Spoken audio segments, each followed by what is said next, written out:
Welcome to the creative brain of Dean Hawk. Get ready to be challenged, inspired, and equipped to become a better ministry leader.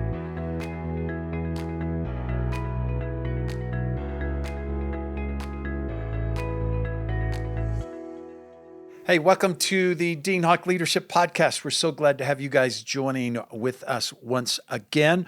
I want to remind you to check out deanhawk.com and all of our resources that are there. And then we began something new called Pastor 411. If you need an information hotline, I am making myself available to answer questions about ministry, life, marriage, whatever you are as a pastor. This is for senior pastors only right now. And so you can email me, dean@rockfamilychurch.com, with your questions. This is coming out on July 15th. I am leaving next week on an extended vacation, but I've got some time the first of next week. If you want to email me, we can set up a phone call, a Zoom. I'd love to be of assistance to you however we can. I want to introduce my guest today is Dr. Tiko Hardy, and she is a member of my church, but she is a leader within our community here in Colorado Springs. So welcome, Tiko. Thank you. Tiko is a professor of social work and psychology. She's a licensed clinical social worker and a licensed addiction counselor, and she has one of the most unique jobs in the community. Tell us what you do, and just tell us what you do, and then we'll talk about how we're going to bring that into our podcast today. Okay. Well, thank you for having me. I think the easiest way to say what I do is actually ministry, but in the community, right? So I am a chief diversity officer for a very large institution in Colorado Springs. And what that means is my job is to figure out how do we build and foster a sense of belonging when we are trying to, in the community, reach probably almost 23,000 people. Wow. Right. And so one of the things that I get to do is to define what is diversity, what is equity, what is belonging, what are all those things? And then how do I get people from different backgrounds, different spaces to come together and to feel like one unit, essentially. Right. And so today, our topic for this podcast is a conversation about multicultural ministry.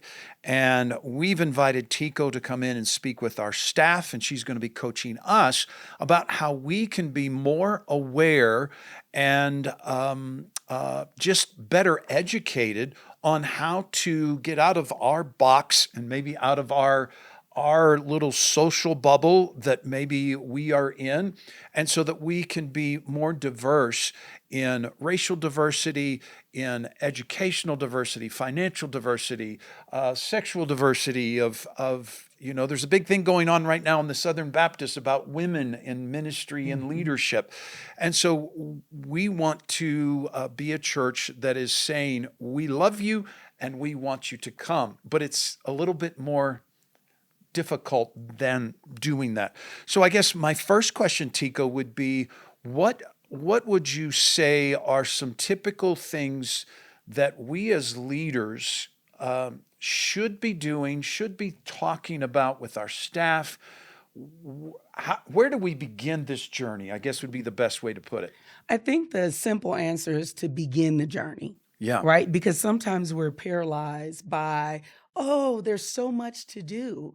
And how do I jump in? How do I not offend people? So I would say first, what we've been doing is have that discussion and kind of remove the elephant from the room and have this idea that this is what God called us to be. And I know that we can do that.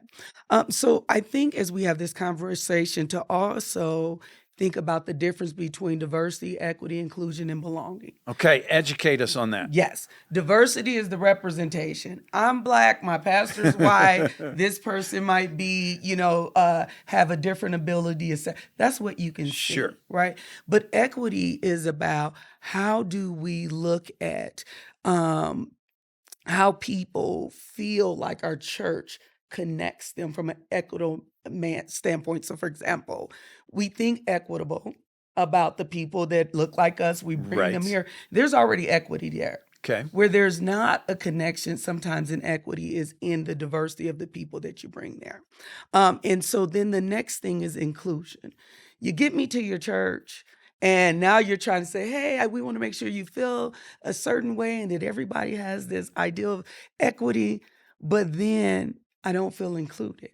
So inclusion is about getting me here, but finding a way for me to connect with everybody. And then belonging encompasses all of those things.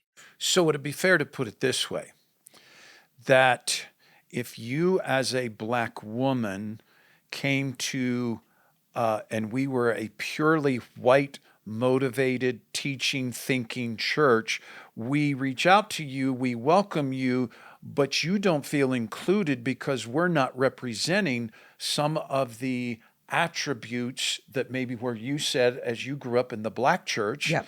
some of those attributes that you would esteem as valuable to you in a church. Right. And so one of the things that we want to do, I always say, if you pursue equity and inclusion, diversity should be the outcome.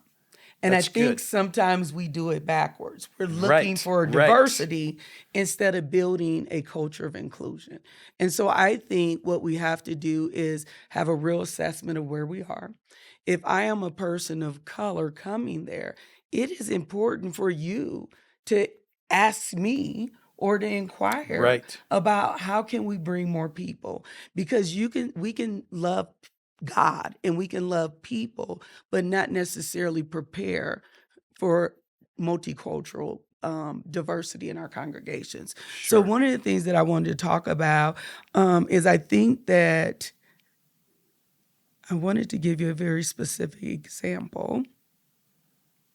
I think that pastoring a multicultural church is truly a calling. Okay. I think that it takes a lot of effort to be able to diversify.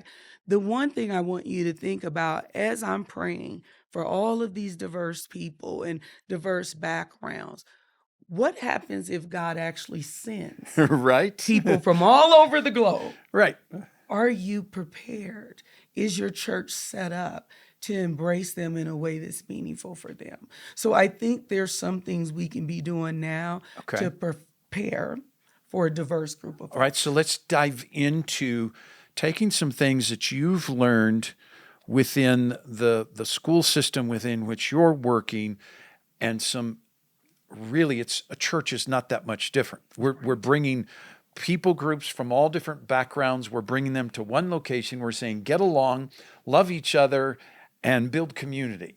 What are some things that you have learned that you could adapt over to us in the church world? Give us, and I realize this is a long journey, long process, but give me some 1, 2, 3, some ABCs. What does that inclusion journey look like? Well, I think the first thing is I don't make assumptions. Okay. I did that, they didn't work out, right? I can't assume because people look alike that is universal within their community, because Very there good. are subcultures within cultures, Yes. right? So I think the first thing is don't assume that everybody is going to need or want the same Okay. thing, right? I always tell people I'm a Black girl, grew up in poverty in the foster care system, and I don't represent every Black woman that grew Right. up in poverty. Right. So I think we can't assume that we know. Another thing that I think is super important is for us to be open to doing other things. So for example, I think the greatest opportunity for multicultural ministry is in our worship teams. Yeah. Right? Their ability, something simple. Think, about different songs, different backgrounds, a hymn, whatever that looks like. Sure. Because we're also talking about multi-generational. Exactly. Right? We want people from different generations to be a part of our church. Another thing is the women's ministry. Right. Is a huge opportunity because it tends to be the most diverse anyway, right? So it's thinking about where can you, I don't want to say easily, but where can you start? Or some good basic steps. Good basic steps. So start in those places. Invite a guest speaker. Do you have a friend that comes from a different background or Yep. culture or different ministry that you can show some diversity on Sunday or in Bible study with people, having your friend come speak, right? Exactly. Those are some of the simple things that we can do. One of the things I was thinking about for our ministry is let's do a joint worship Wednesday where we invite different people and we come in and worship the Lord. And then maybe we end up with a song where all of our teams Yeah. are singing together. Those are things that you can start thinking about doing That's good. that really don't cost us anything other than time. And here's what I would say is I've said it. Probably many of you pastors have said it. But this is a first step is you have to cast the vision. And the way I say it is I want our church to reflect heaven. Colorado Springs, refresh me on our demographics here in El Paso County, Colorado Springs. What's Yes. our breakdown? So we have about 23, pushing 24% of those who identify as Hispanic. We have about 7% that stay flat, those that identify as Black Okay. or African American. And then the rest, we have small percentages of other people of color. Yep. But then the majority of that is white. And so the majority is going to be around 70, right around 70%, Yep. somewhere in there Yeah. is 70%. So I'm in a community that is predominantly white, but I want my church to reflect heaven. I don't want my members to get to heaven and be shocked and be like, "Oh my goodness, there's people of every background and He reminds us of that every week. yes, but so I'm going to cast the vision, but I think it's important that we're doing the simple steps besides just saying it. Are we doing the simple things? I'll never forget, this was decades ago in my youth ministry. When I was being educated, I didn't grow up with a racial bone in my body, but I was in a church that we had a very large diversity of racial backgrounds. Black, Hispanic, and white were the three. And so I began to reach out and just to ask leaders, have you heard me do anything? Is there anything I'm doing? Tell me if I'm saying or doing something stupid. Tell me taboo things, tell me things. And it was down to the simplest thing. And I watched some of my youth leaders, if a kid was getting in trouble, teenagers are all in the parking lot, right. and they would, if it was a white leader and it was a white kid, they would say the kid in the red jacket. If it was a white leader and a Black student, they would say that Black kid over there. And it was that simple adjustment of let's not identify them first and foremost by their race. They're a human being. Right. But it was some of those simple things that are subliminal. If you missed last month, we talked about subliminal messages. What are some simple things that we can do or shouldn't do that either send a good message or maybe are sending an offensive message? Are there little hints or tips that you could throw out? Yes. So before we do that, I want to talk about the makeup of our community. Okay. Right? So let's just say it's 70-30. So I would ask pastors, how much of that 30% are you being intentional about getting to your church? Nice. Right? So even though you have this percent, there's something that we can work with, right? Yep. So I think that's the first thing. The second thing, not to oversimplify, but I said this to our team, is that you have to think of your church like buying a house. When you are seeking and you want to buy a house, the first thing that the realtor tells you is that, can you see yourself living here? Can you see your family here? Imagine your furniture It's a here. good example. It's the same thing about bringing people into our house, God's house. Can they see how them and their families can fit in here? It's really good. How they belong and that they're welcome here, right? So moving beyond that, we can be the nicest people in the world, but that doesn't translate as sense of belonging. Yeah. And so that sense of belonging people is So key. where would that belonging, what are some of those things that creates that belonging that maybe aren't front door things that we do that makes people feel welcome, but those soft, gentle things that we do that would make someone, let's use us as an example. We have a predominantly white staff. For you pastors, I always look, how can I expand the diversity, racial diversity of my team? And if I can't get them on paid staff, I do want people of color and other backgrounds in leadership roles, whether that's on the board, elders, team leads, volunteer leads. We want to make sure that we are that when somebody walks in, they are seeing, hey, I see somebody in leadership. I see somebody that represents me or my background. Pastor, I think you just nailed it. That's exactly what we need to do. We need to make sure that they're visible. Because a part of that, right, subliminal. If I look and I don't see myself reflected in very little through large congregations, then we've already told me that this might not be a place that honors and values other background. Now, we're not talking about being malicious, right? But the first thing people are looking at is exactly what you said. When I see people on the worship team, are there people from different race, ethnicity, and backgrounds? Do I see that in leadership? I always tell people, do an audit of your website. Right. When I look on your website. That's a great idea. Yeah. Click on each tab and it says meet our team. Who is our team? Yep. Is it diverse in gender? Is it diverse in race?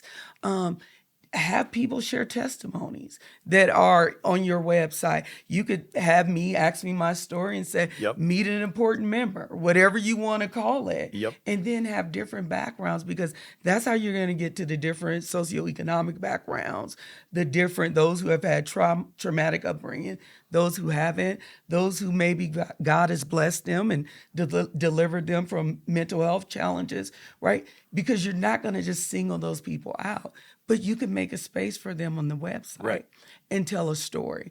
Your website tells a story. You need to audit it and see what story it tells. That's good.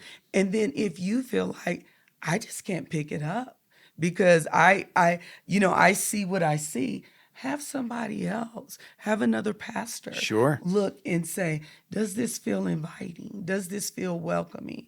One of the things that we do at work, I told them, when people want to work here, what's our equity statement?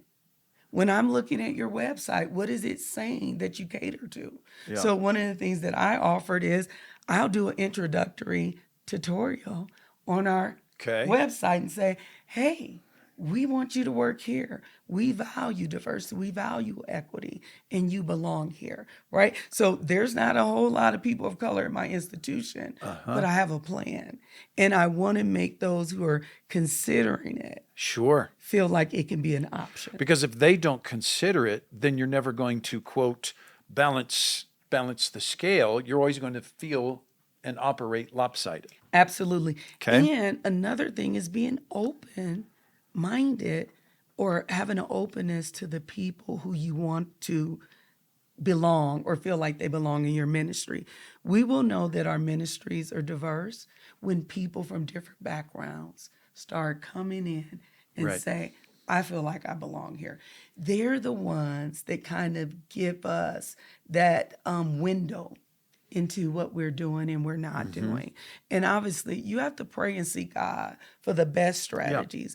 But these are some simple things that you can do now. Everything that you said, diversify your board, look at your elders, look at your worship team, look at those who are in leadership in your women's ministry, men's ministry, etc. And I think a huge thing for pastors to recognize is that it begins with us. And if that means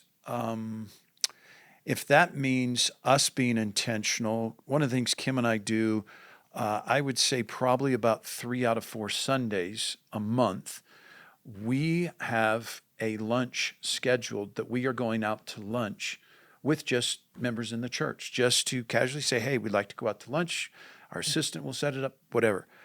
I think even beginning there, when you have a Hispanic, African-American, Asian family, if you're white, or somebody different than you, to say, and then having that conversation, and then just being transparent. I am a white pastor.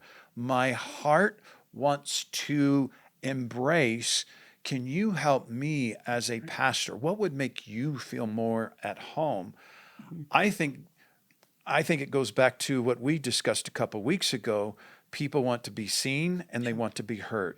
Yes. And if they feel like I am being seen and I am being heard, I mentioned last month in the subliminal podcast, one of the things I will do is in a sermon, if I can refer to a Dr. Martin Luther King, if I can refer that I'm a white man, but if I can use the wisdom of somebody of another background, I am subliminally showing value and respect, and I'm showing affirmation that I just don't think in a white man's lane of life. Yeah, and I think that's important because I will say I started going here about 7 years ago, and I would see all of the references, whether it was to football. I think we showed a video, and it had all of these athletes. There were athletes of color.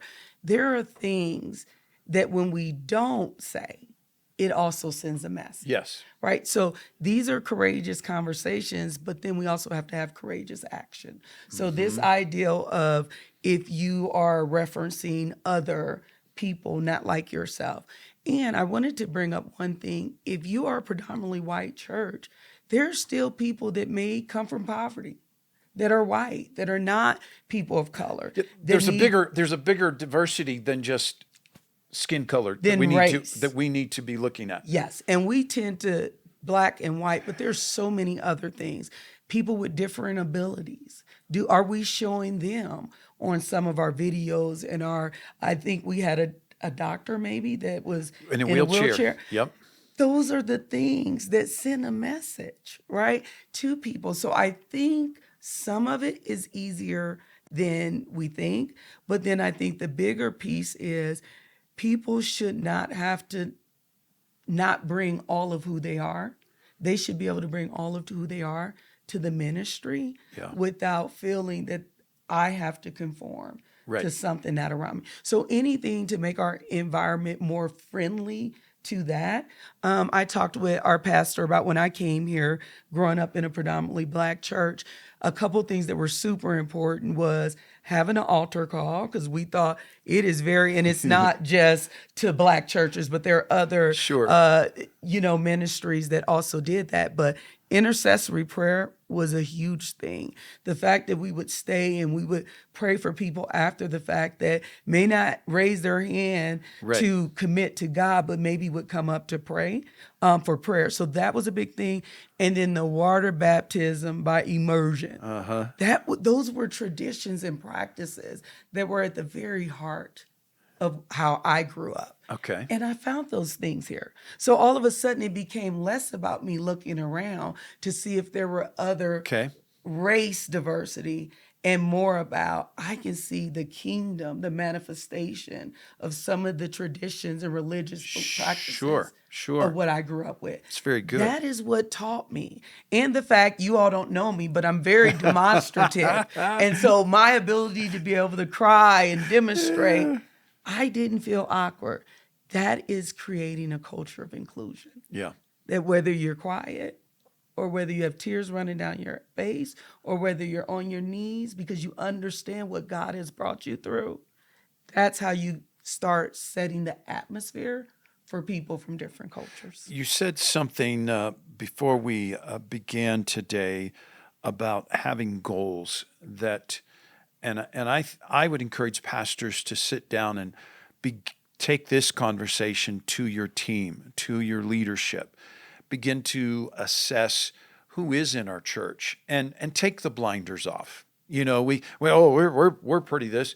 One of the things that we did this last spring, we had done surveys in the past, and Miss Tiko was like, what did you get in the previous years? I'm like, we didn't ask this question.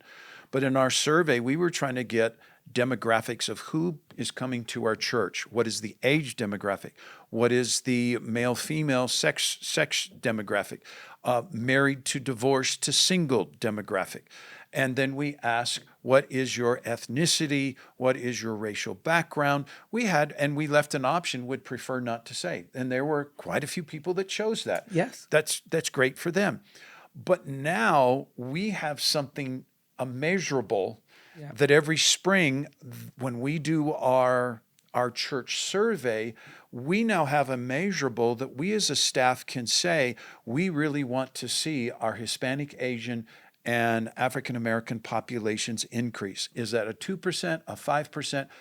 We just want to see movement there. That's right. And then I think important about that, we might put some things in place, and then we might do an update in 6 months. Yes. Because we want to look and see if what we're doing is effective. So start with that, the demographics, and you could also put 2 or more races, because sometimes people prefer not to say because they feel like they're put in that box, but you could say 2 or more races, things to that nature, because if I'm biracial, I don't want to pick black or white. Yeah. I want to be able to pick that I'm multiracial. Yep. So It's a good so point. start there. Start with those things. Who do you already have attending? Yeah. And then what do we as a staff, when we sit down, when we as pastors sit down with our team, we dialogue on where are we at, and we come up with our own assessment. If you're the pastor, you're the coach sitting in these pastors' team meetings, what do you say to that team to begin to move the bubble? I begin to say, what is your goal for each of your ministries to grow? Okay. Efforts, multiracial. I don't want to say I hate diversity, but diversity. And then if you have diversity, are you looking at if people feel like they belong? So I think there has to be the vision, which you're casting for everybody. Then each individual ministry needs to look at how they can contribute. That's good. Whatever that looks like. And so I think that's where you start. Don't be paralyzed by everything and trying to fix everything at once. Start with what makes sense. Who is in your church and how you... And I would throw in to her wisdom that the best place to begin is in your children, student, and young adult. Absolutely. They are the generations that are the most diverse. That's right. Many do come from a multi-checkered background of back several generations, but I have seen that they're the most accepting, and they don't have the rooted. Our country is slowly turning and moving, and we're advancing, but you get to probably 50 years and older, and there are some strong roots of racism and some strong roots that people don't know why they respond, why they do. But so that's where I see that through the youth of our church can begin to become a role model and can begin to build that picture from the ground up, so to speak, from the youth. Yes. Demographics of our society are changing, our broader society, and people now want to attend a church that is reflective of that. Yep. And I think that's why this is important dialogue and conversation to have. But more importantly, I believe that we can do it. I believe that it's God's will for us to be reflective. You and I had the conversation. What is our responsibility to make sure our congregations reflect heaven while we're down here on earth? Right. Right. So that's intentional. How your church feels matters. Well, and I think it's a whole nother arena of discussion, but when we're looking at inclusion and trying to break out of minority groups, it's not just racial, but one of the greatest problems in the church in the United States of America is they're aging out. Yeah. Their demographics are 60 plus, and they have no youth, and they have no youth representation, and churches are literally dying off, and they're surrendering their buildings, thank God, to other churches that are coming and taking them. But I think you've got to look at that diversity within your age demographics of what do we do to build the young generation? How do we get young families to come? Yeah. How do we get the young adults to attend? Where that then also influences the background, our racial demographics and ethnicities and so forth. And I would say use those aging in your church, right? Because how can they teach the younger people on that way of, the power of prayer and just this deep devotion to God, right? Yeah. They have some stuff. That's why multi-generation generational congregations are important because the Bible said Right. they call it young because they're strong. Yep. Right. And then we have this aging demographic because they're wise. And so I think allowing them groups to come together and respect and learn from one another Sure. is also a way that you can do some of these things. So if you have your 30s, your 50s, your teens, once a year, do something when everybody comes together. Exactly. And there's something that we can show each other. Well, and I throw out pastors, if I had a church that was 50 and older and I'm seated and I've got schools around, I would bring in those older people and I would open up an after school coaching homework program where you are getting the generations Yes. coaching. That's But good. now you're saying we're going to see, our greatest strength is our That's greatest good. weakness.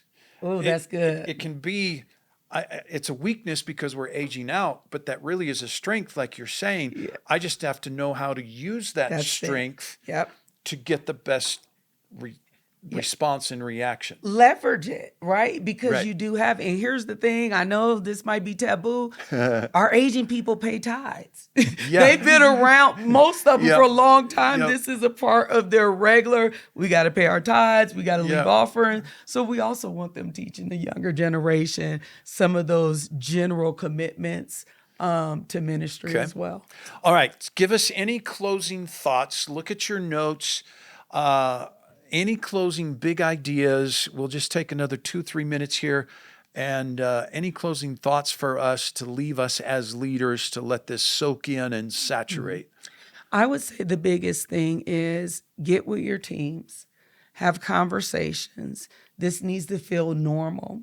These conversations should be like everyday conversations. It's good. So work on that. Work on, what is it that makes us feel uncomfortable? And I tell people this, we all live in the United States of America, but we all experience living in the United States of America differently. It's true. So the more perspectives you can have at the table, the more perspectives or the ways that you can challenge your team, the better. They need to get really comfortable with being uncomfortable. Yeah. If that makes sense. And it shouldn't be uncomfortable for us. We have the Holy Spirit. We have we have the best defense, the author of everything, the beginning, the end, the Alpha, the Omega. We have God on our side, and He is the person that created all of these different cultures Yes. and backgrounds. So I believe He's the person that's going to help us bring them together. And one of my favorite examples is, if you're watching by video, you can see the bottle of water I'm holding up. What I see is a label that says purified water. What you see on the other side is a barcode. Now, we're both seeing the same bottle of water. And I think one of the things that we can begin to do as pastors, youth pastors, children's pastors, board members, elders, leaders, small group leaders, is be willing to walk around from our perspective to say, hey, I want to know you. I want to see this world. I want to see church. I want to see the Yes. city.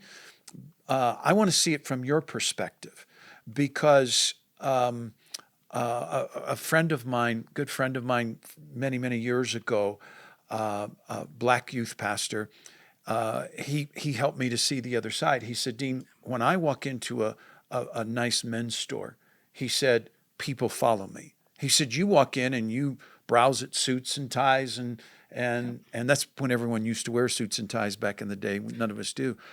But here's what it helped me. And once I heard that, I began to watch in the stores. And there was a righteous indignation of, that is happening. But I had never seen it because I was only looking at the world from my point of view. And I think that's one of the important things we can do, is to say, help me understand. Do you feel safe in our community? Do you feel safe coming to church? Do you feel safe dropping your kids off at school? And what are those things that we can begin to to get out of our little box. That's right. And begin to see and know where other people are at. And one last thing, try to elevate people. You talked about this. So maybe you have a staff member of women's ministry, but then you have another person of a different culture background. Let them be co-leaders. Yes. Try to take as many opportunities as you can to elevate the people That's good. who want to take on this burden. That's good. Thank you, Tiko, for your time, and we may have to circle back here for another podcast in the future. Hey, I hope you guys are having an amazing summer. I hope you are being intentional on getting away, getting some time away, breaking away from the weekend rush, spending some quality time with your wife, your husband, your spouse, your family, your kids, your grandchildren, and just make sure that you are intentional on recharging your batteries.